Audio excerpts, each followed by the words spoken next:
Welcome back, everybody. We're so happy to hear from you. I think we're... What voice was that? So happy to hear from you. No one else is here. No one's talking.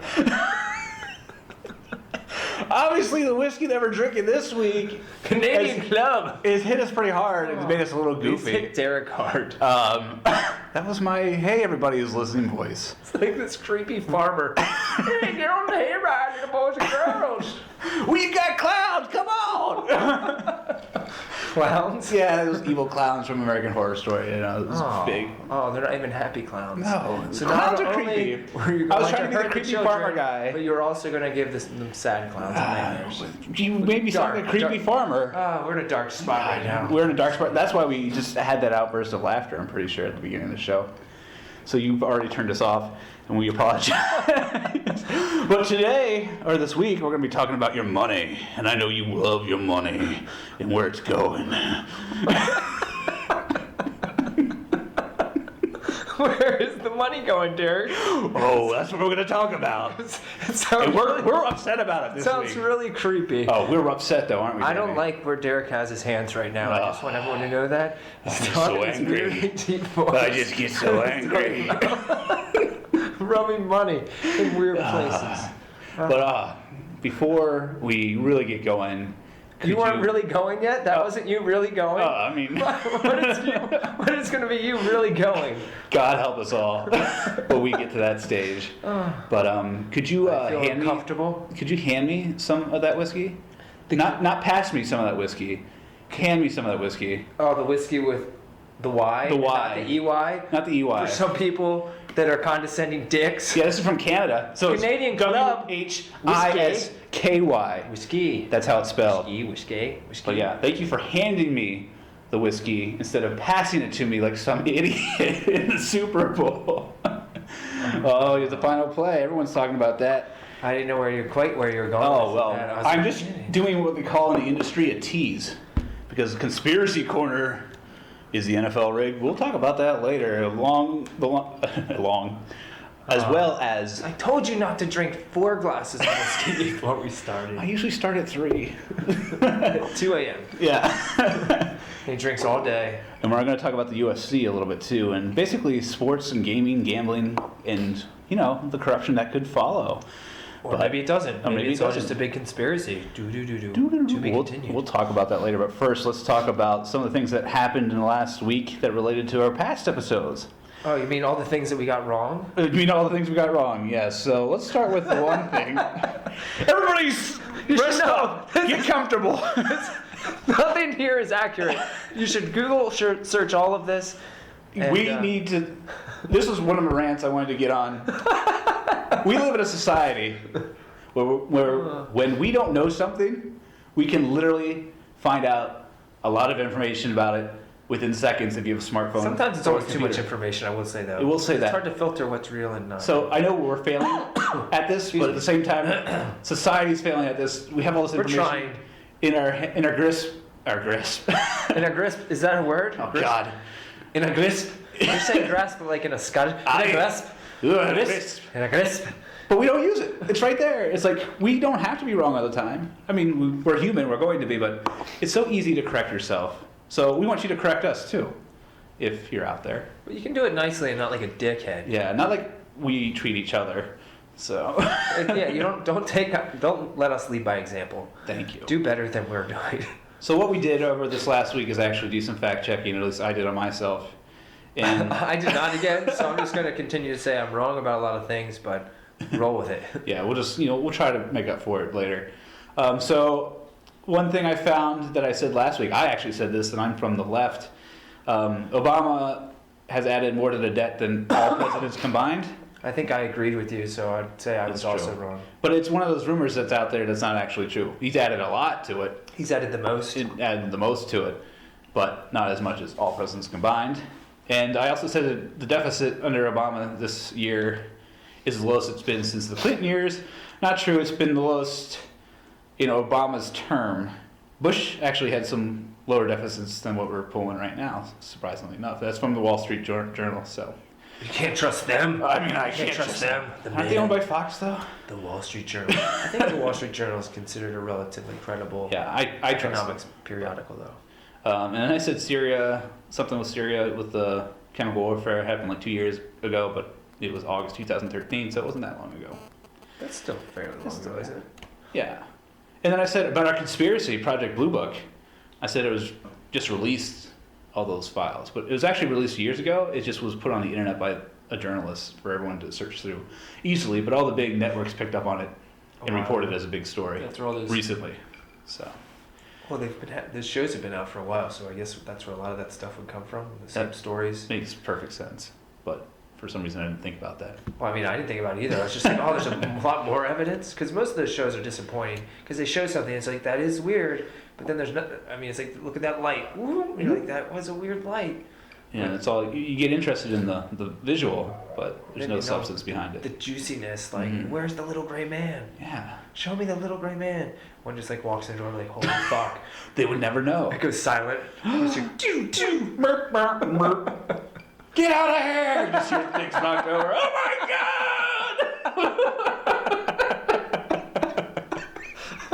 That's our poor Orson Welles take. oh my god! It's all starting here! There's so much blood! Get into your basement! As if getting into your basement would be the best idea in that situation. Go into a place you can't get out of. Yeah, like, there's no way out. Put yourself in a corner. That Mel Gibson movie where they literally go into the basement at the end? Signs. I almost called it Aliens, but I'm like, that's obviously not the right movie. Aliens. That's the good one. But, you know. Yeah. So in Ukraine, they're still doing that whole thing we were talking about last week. This week, Ukraine, there's news stories even today where people on the ground are saying, yeah, this is definitely Russia's army. It's clear to us, but Danny said earlier that they've pretty much known that, and there have been reports. I feel like it just they've been like beating around that bush for a while. Again, a lot of people don't a lot of people say Vice is not a very credible news source because it's a bit fringe, because they also have a lot of crazy stuff on there. But if you just go to Vice News, there's some pretty interesting insider investigative reporting, and they've been doing a story on Ukraine. I feel like they've been doing a really good story for a long time, basically since that whole situation started, when, I mean, Crimea was being invaded and all of that. And I feel like they've shown evidence that it's been the Russians for a while. Like, it's not... Oh, yeah, definitely. It's definitely not new. So, yeah, the other thing that was happening in the news this week that was kind of big, we'll touch on. So ISIS is causing a stir again. I think you were going to talk about Brian Williams being a lying dick. We do want to talk about that, too. Sorry, back to ISIS. ISIS is probably more important than We'll do ISIS first and then talk about the real evil. Brian fucking Williams. You son of a bitch. Shut down with an RPG bullshit. You lied to us. Danny's crying. I have posters of you in my This room. needs to get to Brian Williams ASAP. We have a grown man in tears. #1 fan. Yeah. He believed I tweet you every day and you never tweet back. What if people are out there like They using actually Twitter do that? like, please respond to me, I'm typing to you. And they get a blanket like typical Twitter back or tweet back. Hi, I'm Brian Williams. They're like, oh my god. It's the same every day. Yeah. Hi. He's really not that creative. He knows me. It's his special message for me.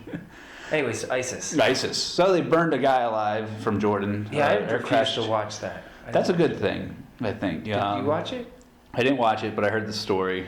I saw the links to it. It's real or the video, pictures. right? Like, it's a real video? I didn't even look at pictures. I was just like, I don't. Well, they kind of force them on you, which is something to talk about. When these stories happen, they're like, come look at this! And even when that plane crashed this week that clipped the bridge, That's literally crazy. on the front of CNN, it's just like giant picture of a plane crashing. I'm like, this is interesting video, but I don't want to what's it called when you just, it's not exploitation, but you just shove it in people's face. It's like, if it bleeds, it leads, that thing. Completely. Yeah, it's kind of disgusting.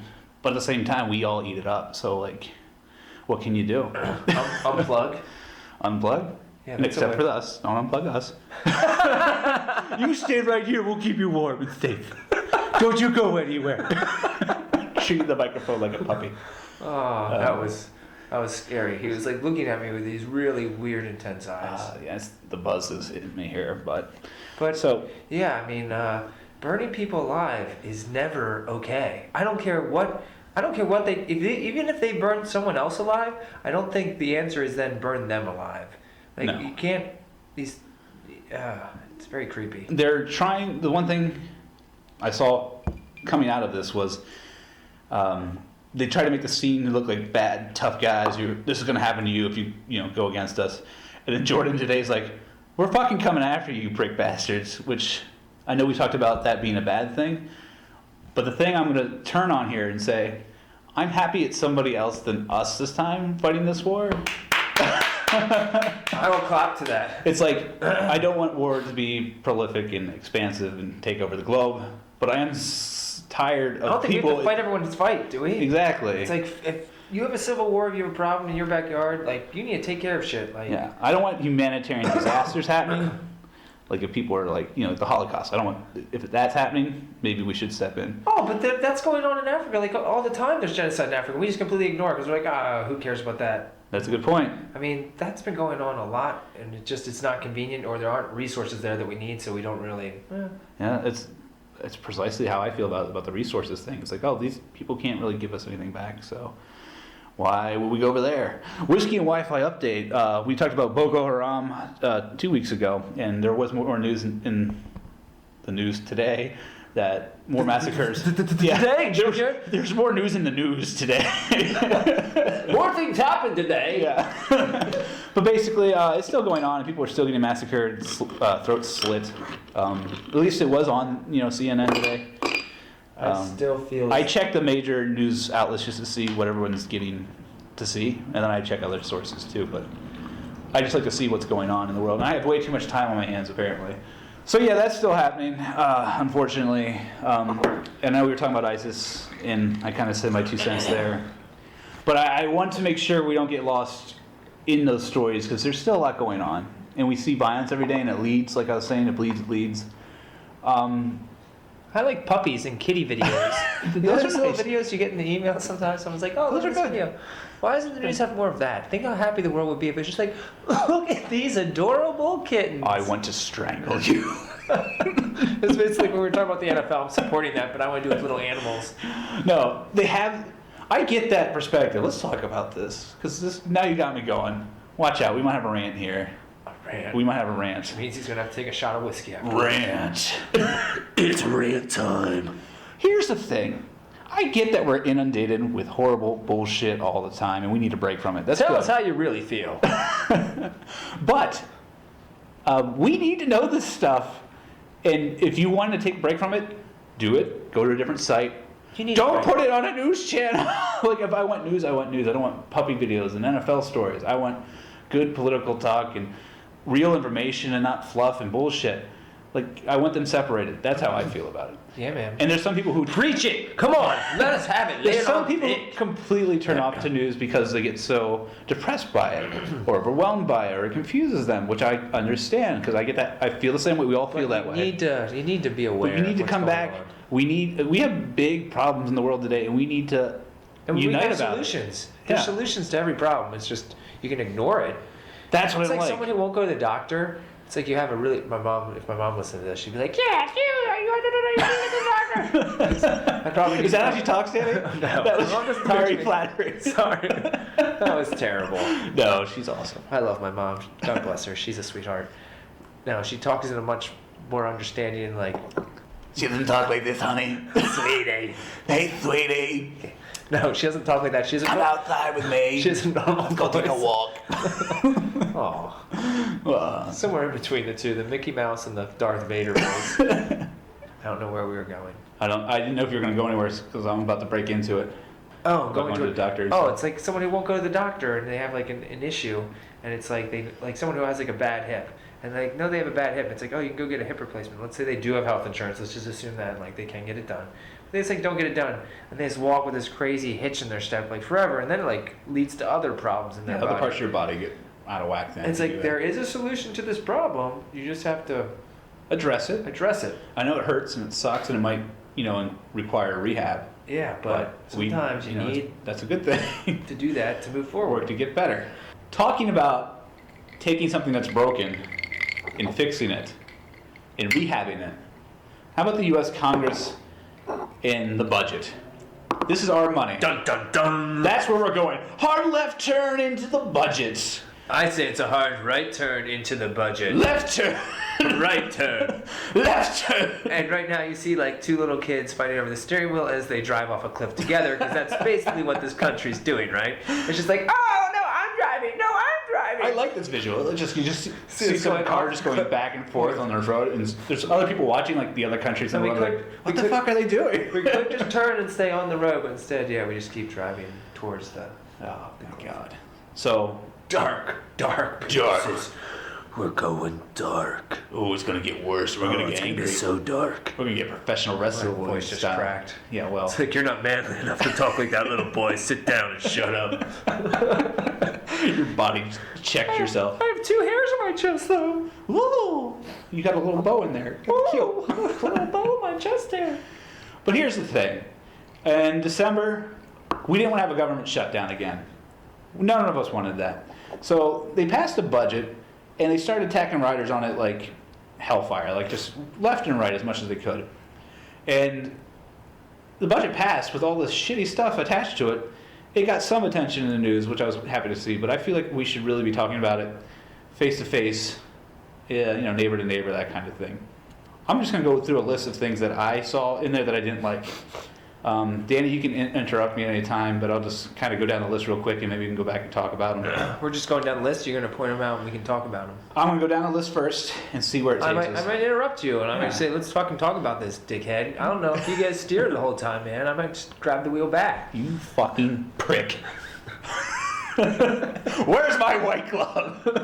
We'll just shoot each other in the face.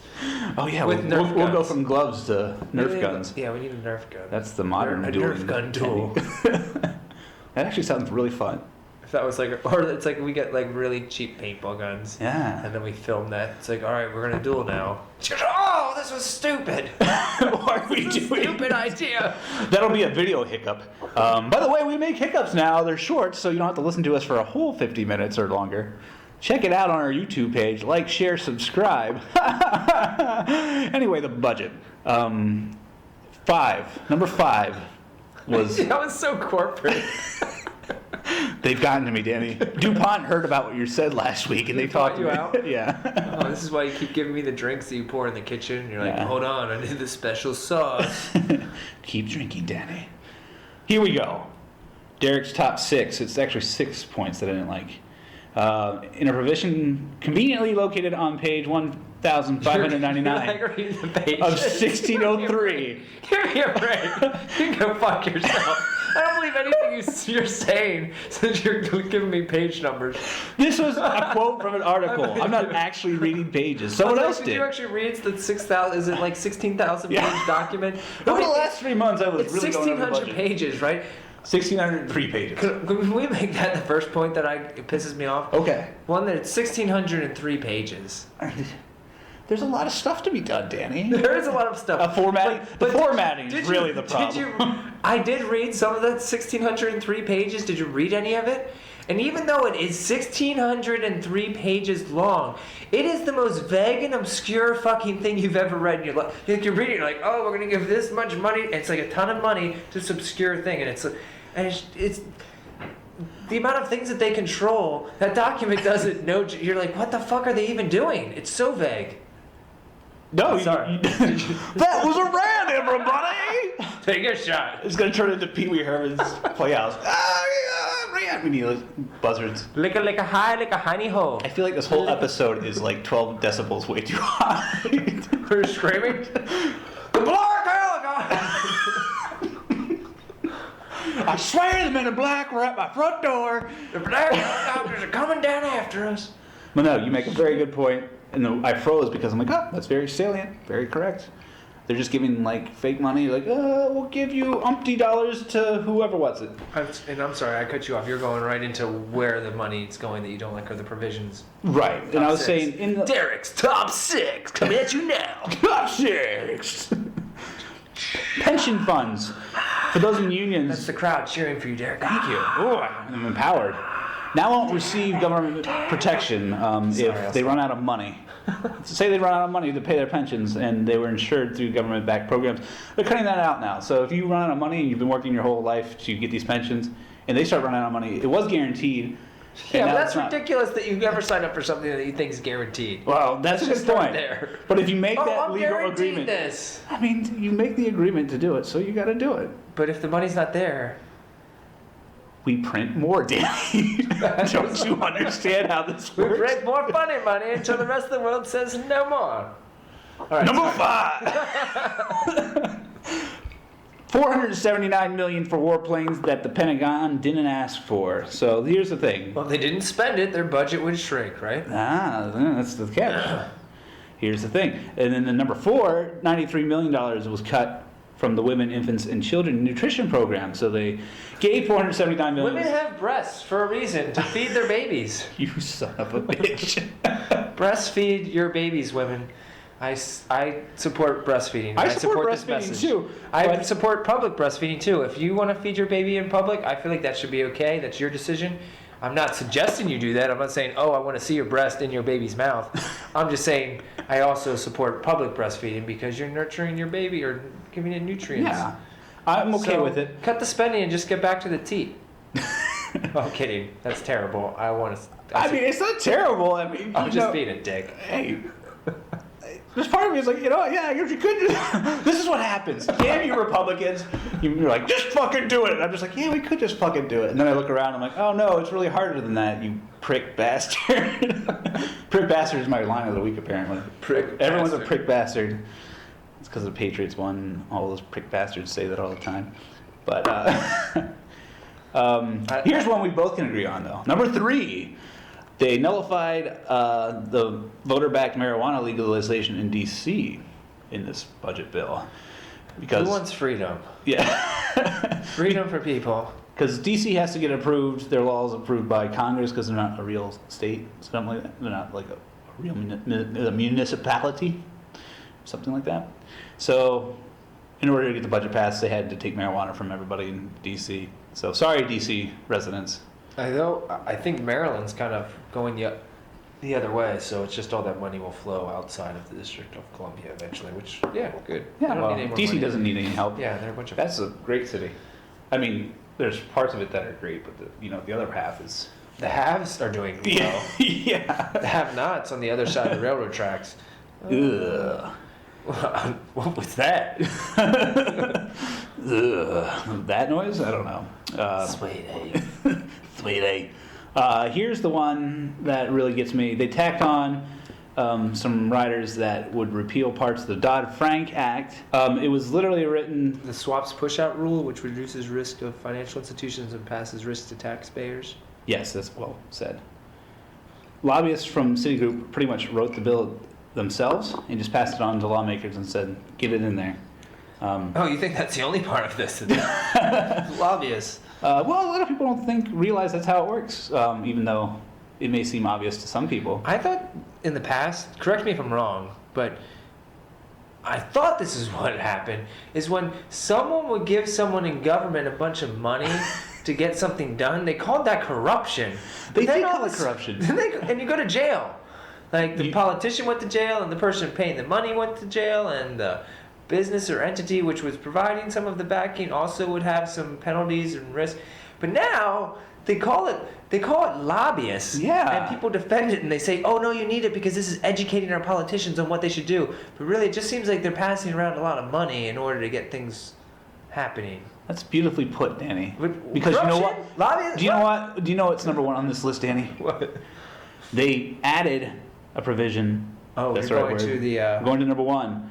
To the thing on page 1,599 single-payer campaign of donations 1603. and increased for single and married couples? Yes. And it's up to, what was it? For a married couple, I believe it's up to $324,000. 324,000. And it used to be down by 30,000? I'm pretty sure. I think it was down to $32,400 per year. Right. And yeah, we're just upping the ante. And these are things I don't like that I don't think should be part of a budget deal. I mean, I I don't know what the answer is, to be honest, in terms of like campaign contributions and things of that nature, because I feel like the root cause of a lot of people making bad decisions is ignorance. And for a democracy to really work, you need an educated population. That's how it works. If you have a bunch of ignorant people, they can be easily taken advantage of, disenfranchised, and basically left in the wake of a machine that gets out of control, which is, I think we'd agree, is what we're seeing right now. We don't agree on everything, but on that we will. But at the same time, when you look at campaign contributions, to a degree, it is a kind of a form of freedom of speech. So I'm torn on that issue, because. And I knew you would be. Why can't someone, present information, whether it's wrong or right? Isn't it up to the person to look at it and say, is this right or is this wrong? But we're fucking understand stupid. this argument, and I do. I'm not saying I totally agree. I don't think this is necessarily a good thing. I will say that. I'm just kind of. I do. It challenges me too, because I'm like, oh yeah, they make a good point. You should be allowed to say whatever you want. But you are allowed to say whatever you want. Here's the rub. I mean, you are allowed to say whatever. If you want to go out and say whatever you want, get on the internet, get on the TV, pay your own money, do it. But I think it's a good idea to limit campaign contributions to a specific candidate, because then you do get worried about corruption. But if you want to say whatever you want and spend all the money you want, do it by yourself. Don't give it to the politician, because then you're basically making him your employee. You know what I mean? I mean, I don't disagree with you. The room for we agree on that. That when you get money into the game, it's like. Well, that's the argument people take when you get the Citizens United deal, where people don't think corporations are people, and corporations are being allowed to spend all this money on election financing. And now they're making super PACs and hiding the money in dark places, and they're making these little. But how do I agree when you see companies doing shady shit and doing bad things, but the same people that want to bring those companies down are oftentimes the same people that are supporting them, that are buying their products. And if you really want to take away the power from those companies and those people that are making those decisions to spend their money that way, you stop buying their products, you stop supporting those companies. The people of the United States are huge. We're consumers. We consume a lot of goods. And that's where our votes, I think, are really, really count. It's where you spend your money. It's how you spend your money. And a lot of people, like they'd say, oh, fuck these companies, fuck da-da-da-da. But yet, they're the same people that go, if you're going to Walmart all the time, you're supporting those same big people that you are saying are so evil. And if millions of people literally just started buying locally and started supporting smaller companies, a lot of those things would come down very quickly. But That's a very good point. And it's logical and makes sense. And I've often thought about it myself, where I'd kick myself. Like I shouldn't say this, because I think I know people who work at Walmart.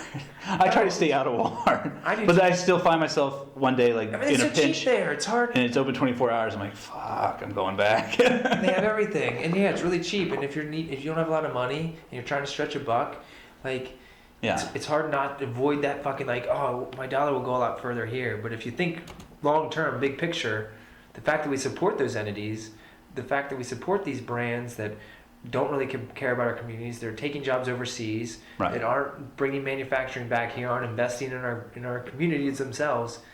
Well, if you're going to continue to give them money, shame on you. You're part of the problem. And I'm not saying I'm innocent of that. No, I think everyone's probably guilty of it in some way. I just thought, I'm like, for the people that might have heard that who work at Walmart or support Walmart or love Walmart, it's not the concept's bad. If you work there, I just feel like you get treated like shit. So I don't like that part of the company. Oh, I don't blame the employees. Yeah, I just want to make that distinction. I don't blame the people that necessarily shop there either, because a lot of them, they don't have. A lot of people, if you're trying to stretch a buck, I understand why you go there. I get that, because I buy stuff there too at times. I try to avoid it for the same reasons you mentioned, and what we were talking about before. Maybe it's a positive feedback loop, like you're talking about. It's like we hate these companies, but we keep supporting them. But they put us in a position where we have to keep support. It's a evil cycle. Yeah. I'm fat because I eat because I'm depressed, and I'm depressed because I'm. I ate a baby. I just wanted to say that because it used to make me laugh like a kid when I was a kid. as a young adult. But I did not like that they threw those in because, what do those have to do with the budget? Going back to what you were bringing up, I mean, those things have nothing to do with the budget. And our government does it so often. We have these giant pieces of legislation that are so many pages. We vote, they're voting on things that they didn't read. They're having assistants or whatever brief them on, this is basically what it says. And it's like, why are you voting on things that are so big and so dominating? And here, have things snuck in that have nothing to do with our budget whatsoever. And it's ridiculous. And on that, I just want to go back to the Dodd-Frank thing. They're even going insofar as to, in further bills now, in January, they're taxing things into the Terrorism Information Act. Oh, crap. I literally looked this up, but when I get talking, I just kind of lose my place. Anyway, they're trying to put, repealing parts of the Dodd-Frank Act into a terrorism bill, so they're completely unrelated. And here's the thing I want to go off on, as a guy kind of being from the left. Obama keeps telling them, guys, you shouldn't be doing this. I don't want to sign it. I'm going to veto it, maybe, kind of, sort of. And now that he's in his last 2 years, I feel like he has nothing to lose. I want him to come out and just be like, yeah, your fucking government's corrupt. I want him to be balls to the wall. I'm like, I got nothing to lose. Let's fix this. Because, he can say that now. You think he wants to. You don't think he's just a puppet and part of the game. I feel like you give him way too much credit. If you look at his track record of what he's done, I think it's kind of ridiculous that people even elected him for a second term because he did not, the Affordable Care Act was the one thing he could kind of lean on is that he did something. But if you look at what he's really done, I mean, he spent more money, he's supported these major wars and these conflicts that we're in, it's all the same shit. He's hedged up by the same big financial institutions that everyone's saying is so evil and what Dodd-Frank is supposed to reform. If you look at who gives him a lot of his money, it's the same people. And it's like smoke and mirrors. That's why I feel like we're trapped in this two-party system thing. Why didn't any of those people go to jail after the financial crash? Oh my God. There are definitely criminals that caused so much chaos. People are like, a murderer should go to jail. The number of people that probably committed suicide when they lost their houses and all of that financial. I mean, I'm sure there are tons of people that did that. Maybe not tons, but I'm sure there are lots of examples of families that were destroyed because of the wake of that collapse. A lot of it was perpetuated because of greed. People over leveraging themselves and making bets with the public's money that they knew it's like private. Talked about this early. Privatizing all of the upward swing when you're making money and all the profit, and then when you take a hit and you go down, you fucking ditch that off and actually dump that on the rest of America and just the public should bail me out now that I'm hurting. Well, that's where I get angry because it's our money. It's our money, and we're propping up these companies. And when they made that horrible mistake in 2008, doing what they did. It wasn't just 2000. I mean, that was a long time. That's true. It built up. It wasn't like it was one thing that happened. But they fucked up, and they're like, "We need money from you guys." And now we give them their money. We prop them up, half of them. The ones are just all but one company. We propped them all up. The point is, the system was propped up by trillions of dollars. The point is, it's our money, and now we come back and try to regulate them and be like, "Yo, you know how you fucked up in 2008 and you really screwed everybody over with because we're giving you our money to ensure that this won't happen again. You can't do this. We're giving them rules. I'm like, you can't give us rules. I'm like, yes, we can. It's our money. We're backing you. You have to listen to us. So at least that's how I feel about it. Well, I mean, but if you understand, the federal regulators that are even controlling these banks, a lot of them are basically in the back pocket of the same institutions they're supposed to be regulating. And I'm sad to say it, but Obama's the one that put them there. And he. It's not even just him. I mean, it didn't just start with Obama. I mean, this has been happening for a while. I feel like a self-deprecating Democrat, which has always been the Democrats' problems, is we're always like, oh, we're doing bad. But anyway, I just want to make sure we realize there's snakes in our own nest here. Not that he's a snake, but the problem is it's not all clean over here. Maybe we need to fix them up. Because even this budget that passed couldn't have passed without 50 plus Democrats voting for it. Oh yeah, for sure. That's where I get upset. I'm like, guys, we could have stopped this. It was a vote. It was really close. It was 220 to 200 or something like that. And those 50 really did make a big difference. So that's okay. It's halftime top up. Halftime top up. Halftime top up. As we look up some more information to keep going on our rants. I don't know. I like where this is going, Danny. No, this is good. I'm enjoying this. I was just I feel like I wrote down the number of. Here it is. In the House. Wait, I have something serious to say. Okay. Okay. That was weak. I wanted it to be much louder. Such a wussy. That was not impressive. Boo! Hiss. Boo this man. Boo this vagina. I mean, vaginas are wonderful. I didn't mean that. That sounded terrible.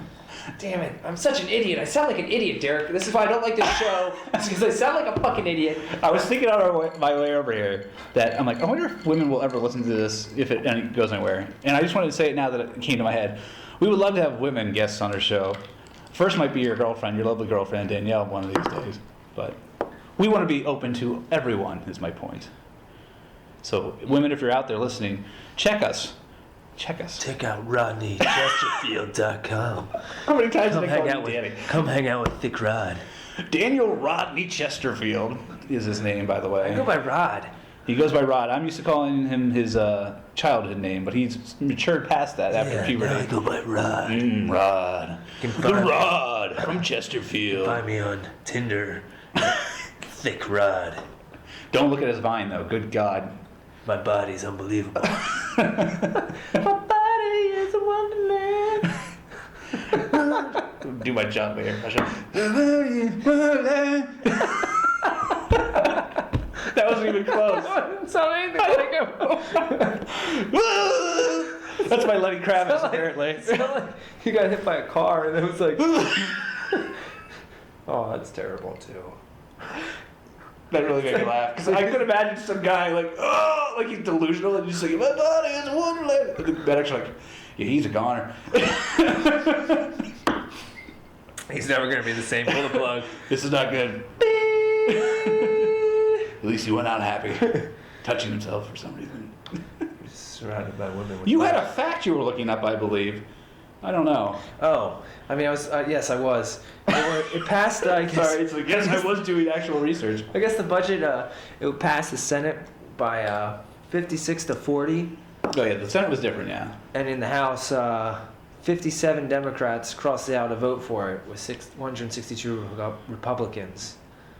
So you're looking at 219 to 206. Yeah, and actually, 67 Republicans opposed the bill. That's there a good point actually too, yeah.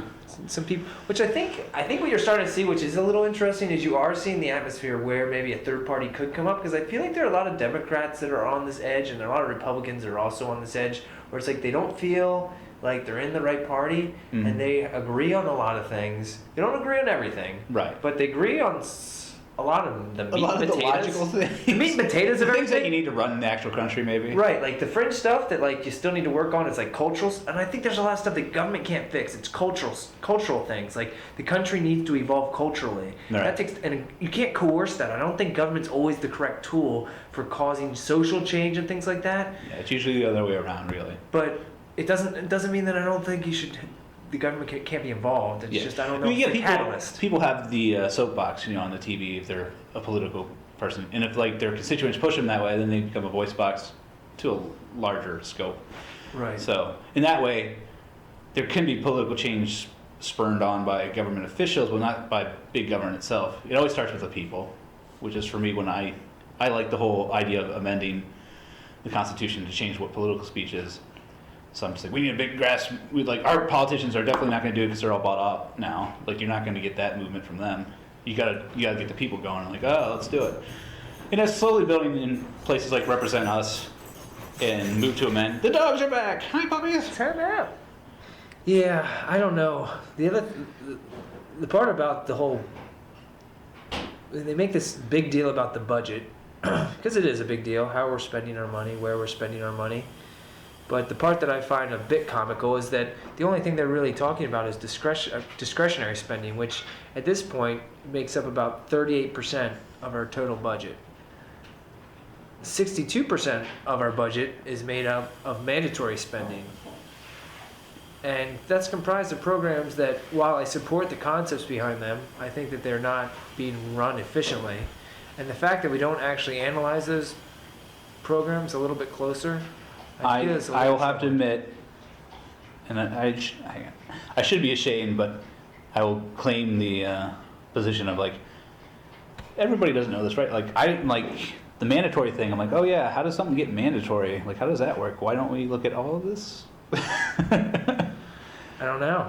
I mean, they do. It's not that they don't look at That's mandatory true. spending. I mean, they look at mandatory it, but spending comprises $2.56 trillion, while discretionary spending makes up about $1.16 trillion, and you have interest payments on debt about 6% of total spending at $252 billion. And we're talking some numbers that are so large, it's hard to even wrap your head around how much money we're throwing around.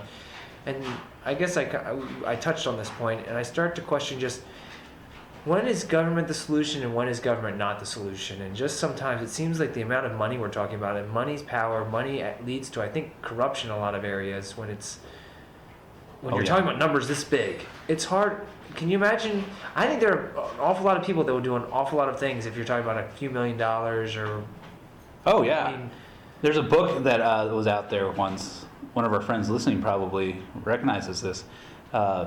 It was a book basically saying, like, what would you do for so much money? It was like, everybody has a price, was like the name of the book. And it would just list all these ridiculous challenges, and they gave you a price and asked the reader, like, would you do it for that? And you play it with your friends, and you ask it, with your friends, like, would you do this for that much money? And everyone has... You suck my dick for $100 million. Well... $100 No! dollars. No. He's kicking me under the table and shaking his head. Yes. No, I'm like, how do we make this work? I don't have $100 million. Son of a bitch, you ruined my life. This is on the internet everywhere.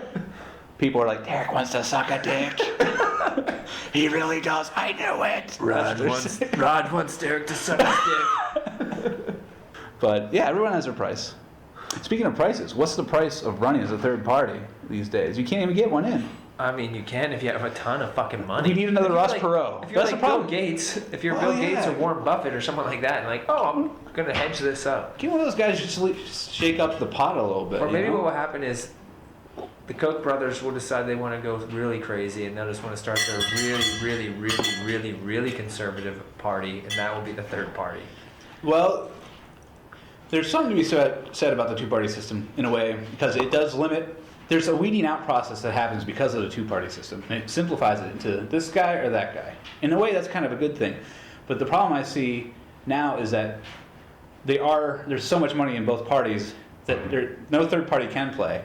And if you are on those fringes, you usually get weeded out by your own party. Your voice doesn't even count. And even if you start making noise, like for me, I'm just going to go on record and say, I like Hillary Clinton, but I don't want her to run for president, and I know she's going to, and probably do very well. But she is so deep in the pockets of everybody. That's why they wanted her to run, because she has all those connections. Yeah, I want someone like Elizabeth Warren. I would Bernie much rather Sanders. Elizabeth Warren run than Hillary Clinton. That would be so much more refreshing. It's like you hear like it's gonna be Hillary Clinton and Jeb Bush, and you're like, really? No, if that happens, I'm honestly voting third party. Like I just won't. Well, vote. I think it's vote for someone. But then that's like what you were kind of getting at, is you're kind of throwing your vote away to a degree. It's like, do you want some say, like, all right, one of these two people are gonna win, so you pick A or B, because if you pick C, you know it's going down the toilet. But then you're like, no, but I wanted to stand for something, because if enough people vote C, they'll go, there's a chance. That's the thing. We need to start building the momentum now. It's 2015. But weren't you just talking about actually supporting the two-party system, because it I was bringing up for argument's sake. Okay. To be honest, sorry guys, I just wanted to bring it out there. No, I mean that's the argument against three-party system. So I wanted to make it, and it does make some sense. But for me, I think we need to kind of start building a movement for some kind of third party or fourth party, or just parties that aren't bought out. Do you think you'd rather have more of like a parliamentary system than a... I researched that too, and I get worried about gridlock, but then I also think if we had gridlock for 10 years as these 4 parties or 5 parties fought it out until we got new parties, because in the history of America we used to have different parties. Right. Like we had the Whigs and the Tories, and it took a while for that to change, and now we're just stuck. Is it the Tories or is that in Britain? I thought you knew that one. I just gave it to you. No, dude. I just know the Whigs and the Republican Party used to be Lincoln's party, and now it's like, what the fuck Republicans happened? used to be more like liberal. Is that right? Or They kind of flip-flopped from what I can't. I need to reread history again. Well, my point is, the changes happen, but they usually take a long time. But I feel like we need to get it going now because there's so much money locking good candidates out. And that's the other thing we're talking about. We don't get good candidates anymore. We get lawyers, and not that some people can't be a good candidate if they're a lawyer, but it's weird that most of our government or high-powered, the elected officials are high-powered attorneys. That's where they come from. It's usually political or a legal background. Like, where are the doctors? Where are the engineers? Where are the scientists? Where are the educators? To be broken down like just people Like, where are going those brilliant to Washington, minds? Right? trying to do well for the country, serving their country. That's what they were doing. They weren't political career politicians. And they weren't, going to Congress for 4 years to get an awesome lobbyist job that paid them a whole shit ton of But money. let's not glamorize it too much. I think ever since the government started, I mean, a lot of those people were people that weren't getting along with people in Europe. Came over here because they wanted to start their own system, and then kind of, I think all along, people have been in government that have been trying to manipulate it for their own good. I think that's always has been happening. But right now, it seems so obvious that that's the majority of government is that doing that, Mm-hmm. and that so little is there for the right reason. That's a good point, though. What kind of mindset do you have to want to be a career politician? Yeah, Like, you're probably a if you want that kind of weird power, or you want to get your agenda passed, I said, sorry, have a fucking agenda. I just committed a crime I usually rail people against. Like, of course people have agendas. It's not like, oh, I want to take over the world and put everybody in camps. It's like, no, I want to do things. Like, I have a schedule. Like, if you want to get things done, it's like, I got to do A, B, and C.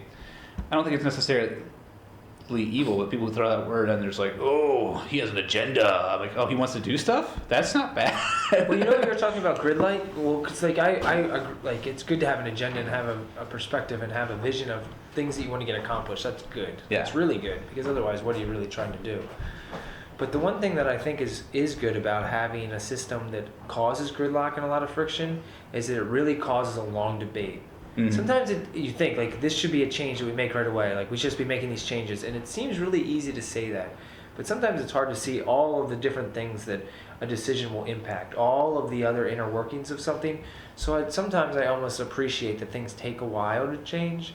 Not that it's always good, but Right. that there's that period that things aren't just changing one way. Because if you look at, if every time we elected a politician that was Democrat or Republican, if they could just make huge, broad changes, this country there'd be a lot more of these crazy shifts, which would be That's a little... what the scholars like to argue, and it makes sense. It's like, this is kind of put into our system on purpose to not make drastic changes, or if one party gets in charge. Like after 2008, Democrats were all in, and shit could have went really crazy. Like if they were like, let's say they were corrupt in 2008, like it was just some big coup, things could have got really bad or weird for the U.S. So we have those safeguards against it, and maybe the two-party system is part of that, create that gridlock here. But then again, the four-party system would be even better for that. I don't know if that just made sense, but after I said that, I'm like, oh fuck, what did I just say? I don't know. It's just like when you look. We were looking at that one chart before the show started. We were looking at this chart, which was just showing government spending and debt, and just the trend line in millions over. This graph starts basically in 1930, I guess, and goes to present day. And you just see this. It's just this nice slope of just we're spending more and more fucking money, and obviously there's more and more people, so we need to probably spend more money. Like things are growing, but at the same time, you're like, where the fuck is this money going? Who's getting it? And like we said, different parties, same constant line of going up. Yeah, it's like flip-flops. It's like Democrat, Republican. But the line like, just continues. You carry the ball this time. Yeah, exactly. And now you carry the ball. Now you carry the ball. We're still going down the field to the same place, right? Yeah. Okay, cool. Well, it's like how we started this conversation. We're like, it's like two kids fighting over the steering wheel as they head towards the cliff. And they can either take a hard turn left and probably avoid the cliff, or take a hard turn right and avoid the cliff. Not saying that going right or left is the right way, but here's the metaphor. Or maybe they just hit the brakes and back up a little bit. That's a good point. You have reverse. You have reverse and be like, oh, this is what we're doing? That was crazy. Let's just do a U-turn, figure it out. Yeah. Let's see where we took the wrong turn to begin Maybe with. there's a road back here. We didn't realize we were off the road. Holy shit. Oh Very my good God. point. Metaphor just got a lot better. We could have died.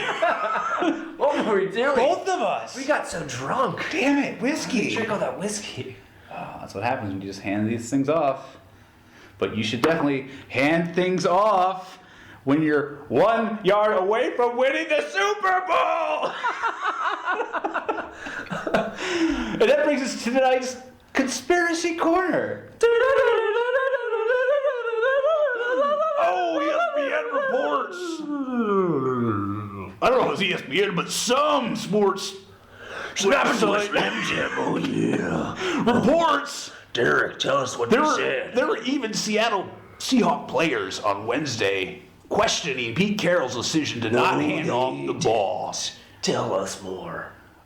They even suspected a conspiracy where they didn't want Marshawn to be the Lynch. Did you say conspiracy? Marshawn Lynch to be the hero. I don't know what I just said, but it was probably a hate crime. Ding, ding, ding. Pizza's here. The dog just said, "Yep, it was a hate crime whenever you just smelled Hate crime, I agree. Hurley agrees. He's ringing his bell. Yes, Anyway. I trained the dog to ring the bell to communicate with me. Yeah. Don't act like you're not impressed. Step your game up, America." I can teach a dog to do that. Imagine what I could teach a parrot. Oh my God. You should see the things he does with parrots. Anyway. Anyway, the point is, Seattle Seahawks players were even questioning Peter Carroll's decision about handing out the ball. They're saying, they didn't want him to get paid a lot of money for being the Super Bowl hero, so they passed instead. And there's all throughout the NFL, throughout the playoffs, because there are so many bad calls that kind of decided games. They're like, this is rigged. Somebody's paying these people off. And there's not a real conspiracy here, but there is that section of sports fan who is obsessed with the conspiracy theory that someone's calling these games, or there's a lot of money on these games, and someone's deciding the outcomes. I don't think it's like written like a script like WWE. I don't know. It's starting to sound like you think this is scripted. What I think is teams get good, they make the playoffs, and when you get the playoffs, Tom Brady sells a lot of underwear. We want this team to win. So if these calls get missed, okay. I can kind of have fun with that idea. I think it's really hard to pull off because the NFL is such a hard game to play. I don't know if I believe that it's rigged just based on the fact of that guy who intercepted the ball. His reaction seems so real. That's the thing. And he said, he's like, I just had this feeling I was going to win this game and I was going to do this. And I don't think he could fake that. There's a lot of emotion that I've looked at on the video after hearing these people complain about it. I'm like, and the guys on the sideline of the Seahawks, some of their faces, they look like they were literally crying. They were just like, what the fuck? We were just who's the quarterback that everyone gets on? Well, everybody knows this. The guy with the long hair? Sherman? The guy with the dreadlocks? Yeah. Yeah. His reaction was ridiculous. He seriously was crying. He's like, oh my God! This isn't supposed to happen! What has happened? My life is ruined! Yeah. You son of a bitch! It seriously looked like what you did see is he had to be held back from literally stabbing his quarterback. But my connection is the idea of there's so much money in NFL, and there's so much gambling on NFL. Well, speaking of NFL, if you want to talk about another conspiracy, I don't know if you're familiar with what happened in the UFC. I heard a little about this. Ooh, the UFC. Okay, you can make fun of me. I follow the UFC. Yeah, get over it. If you're like, we follow, that's not even a sport, loser. Oh, you like to watch dudes in tights hump each other. Oh, yeah. Okay, there's actually something to it, but anyways, he's like, oh, I like when he puts on his tights and humps me. That's what he's saying. And gets the parrot out. Yeah, gets the parrot out that he taught all those cool tricks to. Anyway, so I don't know if anyone follows the UFC, but over the weekend, Anderson Silva was coming back from a pretty serious leg injury, one of the best fighters of all time, and he was taking on another great, Nick Diaz, who was stepping up from 170 to 185 to take on Anderson Silva on his return. Stepping up. And Anderson Silva actually failed a pre-fight drug test. He tested positive for an estrogen-blocking substance. I forget drobolone. I don't know. I forget the actual name. You can look it up. Google it. Sorry, I just had to Google it. Thank you for that. He failed this test several weeks before the fight. The samples were sent off to a lab.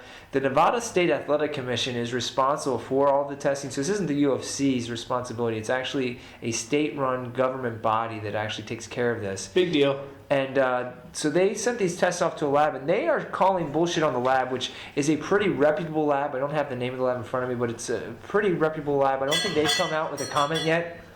But sorry, the dog is just like, yes, keep going, Danny. I love it. The interesting aspect of all of this is that he tested hot for substances the Nevada State Athletic Commission would have lost a ton of money if this fight didn't happen. Based off their previous judgments, usually when this happens, they cancel the fight. Fight's over. Fight's canceled, you know? Cut it off. Yeah, it's it's off the table. Yeah. But with this one, the test results come back late. The fight goes on. Nick Diaz, by the way, also then tested positive for marijuana during his post-fight drug test, so they both failed their drug test. Yeah. Yeah, but whatever. But He had anxiety, Danny. Well, regardless of all of that, it's really interesting to see that a government-run body did not get this substance or get this sample tested in a quick enough time to realize that, hey, this fight should be canceled. And it really seems like they were like, we're going to lose a bunch of money. Let this happen. Does that body do other than do this? Like, this is what they're meant to look out for. They provide the referees for the fights and things of that nature too. And they make sure that the fighters are fit to fight, that type of thing. I'm not saying they don't do anything, but I'm saying this is the exact reason. Keep the sport clean. Yeah, like this is what you're supposed to prevent, is not allow people to compete that are cheating. Yeah, but money. I think this all goes back to money, and it just smells. It reeks. It's really bad. And it just sets a really bad standard, and they're trying to say, oh, it was we just got the lab results back late. But conspiracy corner, you can think of it what you want, but it smells like you said, it's a government thing. It's connected to a government agency. There's a lot of money involved. And we see these conspiracies in the NFL because there's a lot of money involved. And you see the UFC thing, and there's a lot of money involved. And everyone's like, conspiracy. You see federal government, there's a lot of money involved. People, they do talk about it, but they don't get active about it. I guess maybe that's why I'm angry. Like, I want to get angry about it. It's like, no one knows this, but everybody knows this. Everybody knows the federal government is, corrupt as all hell. We have really short memories. I don't know. Short attention spans. Because we so quickly get distracted and just on to the next thing. The NFL and the UFC. Not that it's bad. I like my distractions too. Good Lord, I watch movies, sports. I love baseball. Entertainment. And that's one thing I wanted to talk about. Baseball. 1919, the White Sox, they paid to rig the World Series. Now the NFL has so much more money than they did back then. Who's to say there isn't the same corrupt bastards paying 4 or 5 really important people or coaches to make bad calls or do something ridiculous? I'm not saying that's what happened, but I'm just thinking big dollars, you can pull a lot of weight with a lot of money. It's everyone has good a to price. be suspicious, but it's not good to be paranoid. Good, well said. Yeah. But everyone has a price. You were talking about that book? Yeah. What would you do for $1 million, whatever you said it was called? What would people do for $1 million? What would people do for $10 million? What would someone do for $100 million? What would you do for $1 billion? That line keeps getting blurrier and blurrier and blurrier, and eventually the line, I think, disappears for... People like to say, no, I don't have a price. But then... once that becomes a reality, and it's easy to say that when you don't have that in front of you. Right. But when it becomes this is a real deal, you can get $10 million, just shut the fuck up and just let this happen. You're like, this is going to change my family's life. And that's for normal people. And now, just because we're talking about it and I don't want to let go of the thought, then you got people who are sociopaths who are in charge of businesses. And even, you don't know how many people in government are sociopaths. The people, you said, who's attracted to a career politician job? Sociopaths. Maybe. Not everybody, but they're probably good intentioned people. But I feel like the ones that stick around that are career politicians, probably a fair majority of them are. I read the book The Sociopath Next Door. It came out probably 6 to 8 years ago. It's a good read, and it just blows your mind about how sociopaths think and how it's believed that there's a lot of them in charge of a lot of businesses in positions of power just because they want their way, and they don't understand what other human emotion is like or how they affect people. I believe that. This is my way. This is how it should be. And you see that happening, especially. Well, today I read an article on CNN. Again, I was on CNN a lot today, saying the U.S. reports that Putin has Asperger's. I was just thinking Putin was like a sociopathic butthole, but now they're saying he's got some kind of disease. But you just wonder. Asperger's is completely different. I want to be sensitive to that, but my point is... I don't think they even call it Asperger's anymore. I think the point that I poorly made was that you don't know the mental health or mental background of people that are in charge of the world, and who knows who's a good guy and who's a bad guy, and who's just a pathological liar. I think it helps when you have a drink, and you can have a real conversation. Yeah. And you can actually talk to people about real shit, because when you just see these fake people on TV that can get on their soapbox and talk a lot of game, and nothing really changes, and you see these same trends continuing, you wonder what it would really be like to sit down like this and have a drink with them and actually talk about real things. Because either I feel like they would let their guard down and you'd see the creepy person they really are and be like, oh my god, no wonder things are being run so bad. This person's a fucking crazy person. Holy shit. This person's a fucking asshole. Like, they just I want all the money, I want all the power, fuck you. And you're like, oh my god. What did I do? Or it's like, do these people have a conscience? Like, is this just a cultural norm within these organizations that's what's corrupting them? Is the cultural power that Well, to be successful in a very primal world, you almost have to have a lack of conscience to do well. Like, you have to be cutthroat, you have to survive. I'm not saying that's a bad thing necessarily, but if you're psychopathic about it, it's not good. Like, if you want to be a good business owner, you gotta make good decisions and make good business deals. But if you're driven by something more than just I want to have a good business and do well. If you're driven by I need power and I need all the money, that's scary and I don't like it. it is scary, and you wonder where that comes from. I don't know. It's because some people are driven by money. Some people are driven by being praised, and getting that attaboy. It's true. And some people are feeling like they're part of the team. Some people it's combinations of those things. Some people it's totally different things. We're all a little different, but I guess the thing that scares me about thinking about that, who's in power, who's in charge, where things are going, is sometimes it just seems like so much of where we are going as a country, as a nation, as a world, as a human race, is just built on momentum. It's like the things that are passed down on us from a generation previous to our existence, that the things that they start, we continue to build on. And regardless if it's built in the right direction, it's just there's so much momentum, we continue to push that way until we hit that wall. And it's what's that breaking point going to be? And can we do it casually and softly? Can there be that gentle landing where we can kind of hold it together? Or is it just going to be we're going, the haves have everything, the have-nots have everything, now they're going to slam into the wall. Yeah. It's are we gonna live through that? Because sometimes I worry. Things seem like they've been going really well for a good chunk, at least here. In the United States, I feel like people here, regardless if you're even the poor people here, I've said this before, have it pretty good compared to a lot of other shitty parts of the world. That's trying to minimalize the grind of normal. I get on my own rants from just these people have it so poorly and blah blah blah, and they do. I mean, they deserve maybe a little better. Just because we do live in such a great society. Yeah, because we have so much wealth. But then when you really do look around, you're like, oh shit, there's so much worse out there. We've all are really lucky that we're here at least. Right. That we're very fortunate. And sometimes I worry about that, just fuck, I really hope this thing doesn't start falling apart Man, to quote Imagine Dragons, that Welcome to the New Age song. Hey, okay, this is getting into weird territory. It's just should I find the YouTube video of that? You don't know the song? Everyone knows the song. I don't know. Radioactive. It's pretty popular. I can't hear it in my head. Anyway, I'm just gonna say there's a theory that we're at this turning point because the millennium thing always plays big on people. It's they're changing the millennium, so it's a big deal. And it is kind of a big deal because it's another 1,000 years in history you can look back upon a chunk. And we are at a new chunk, so to speak. It's a flashpoint in the band. And it's just we are at a turning point of our evolution. It's just where are we going to go?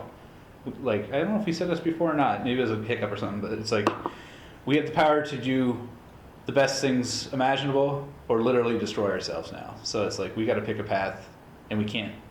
The way things are going, it feels like we can't waver too long unless we change certain extremes. I feel like that urgency is also sometimes engineered because that urgency creates fear, and fear creates vulnerability, and through vulnerability, people are willing to give up rights to feel safe and protected, even if it's an illusion of feeling safe and protected, even if you're not any more safe and protected than you once were, but you gave up something in order to feel okay, now we're safe. Because so often, we're tricked, I feel as though, a lot of people would disagree with me, into being scared of things, to give up money. They'll be terrorists are coming, we need to spend $55 billion on this defense spending, whatever. That wasn't an accurate number, but the point I'm trying to make. You're making a point. I definitely agree. I have this belief or this way of thinking that helps me try to keep my thoughts in check, where it's who has their hand on the button when I'm trying to discern like who to trust. And sometimes the person who's saying, you got to do this now because this is going to happen if you don't do this now, blah, blah, blah. It's like a salesman. Dude. So I'm just like, who's got their hand on the button? Speaking of the button, that's a great segue to this. It's going back to Radiolab, like you're talking about like being worried about whose hand's on the button and like, are they going to hit the button? Like, and why? And that's how they control you though, a little bit. But continue. Sorry. At one point, apparently, this Radiolab was talking about buttons. I'm pretty sure it was on Radiolab. Great podcast, by the way. Definitely give them a plug. Check them out. Kudos to I have a friend who was always telling me to listen to Radiolab. Thanks to you, buddy. I listen to them pretty regularly. You out there. You. Stranger. Stranger in the dark. Stranger in the night. Stranger in the dark.